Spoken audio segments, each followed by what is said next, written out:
Guys, कहानी का नाम है साधु की बेटी। बहुत समय पहले की बात है। एक साधु अपनी पत्नी के साथ नदी के तट पर रहता था। उन दोनों की कोई संतान नहीं थी। उनकी बड़ी इच्छा थी कि कम से कम एक संतान उनके यहाँ जरूर हो।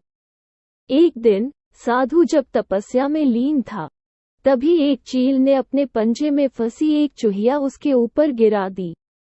साधु ने उस चूहिया को घर ले जाने का निश्चय किया, लेकिन उससे पहले उसने उसे एक लड़की में बदल दिया। उस लड़की को देखकर साधु की पत्नी ने पूछा, कौन है ये, इसे कहाँ से लाए हो? साधु ने पत्नी को पूरी बात बताई। उसकी पत्नी बहुत प्रसन्न हुई और वो बोली, तुमने उसे जीवन दिया है, इसलिए तुम ही उसके पिता हुए। इस तरह मैं भी उसकी माँ हुई। हमारे यहाँ कोई संतान नहीं थी, इसलिए भगवान ने इसे हमारे पास भेजा है। जल्द ही वो बच्ची एक सुंदर युवती बन गई।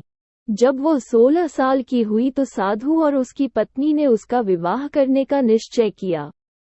साधु ने सूर्य देवता का आह्वान किया।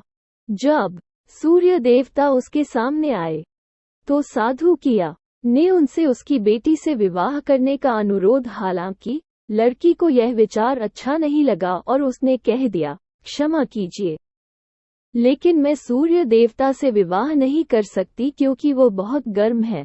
निराश साधु ने सूर्य देवता से कहा कि अब वे ही उसकी लड़की के लिए कोई सुयोग्य वर सुझाएं। सूर्य देवता ने कहा, बादलों के देवता से आपकी लड़की की जोड़ी सही बैठेगी क्योंकि वे ही धूप की गर्मी से उसकी रक्षा कर सकते हैं। साधु ने अब बादल देवता से उसकी लड़की से विवाह करने का अनुरोध किया।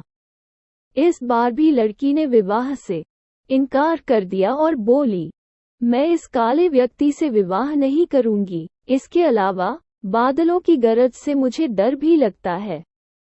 साधु फिर से उदास हो गया और उसने बादल देवता से अनुरोध किया कि वे ही कोई सुयोग्य वर सुझाएं। बादल देवता ने कहा, पवन देवता के साथ इसकी जोड़ी अच्छी रहेगी क्योंकि वे आसानी से मुझे उड़ा सकते हैं। साधु ने अब पवन देवता से विवाह का अनुरोध किया। इस बार भी लड़की ने विवाह से इनकार कर दिया और बोली, मैं ऐसे अस्थिर व्यक्ति से विवाह नहीं कर सकती जो हर समय यहाँ वहाँ उड़ता रहता हो। साधु काफी परेशान हो गया। साधु ने पवन देवता से ही कोई सुयोग्य वर सुझाने को कहा। पवन देव ने जवाब दिया, पर्वतों के राजा बहुत मजबूत और स्थिर हैं। वे बहती हुई हवा को भी आसानी से रोक सकते हैं। उनसे आपकी लड़की की जोड़ी सही बैठेगी। साधु अब पर्वतराज के पास गया और उससे उसकी लड़की के साथ विवाह करने का अनुरोध किया।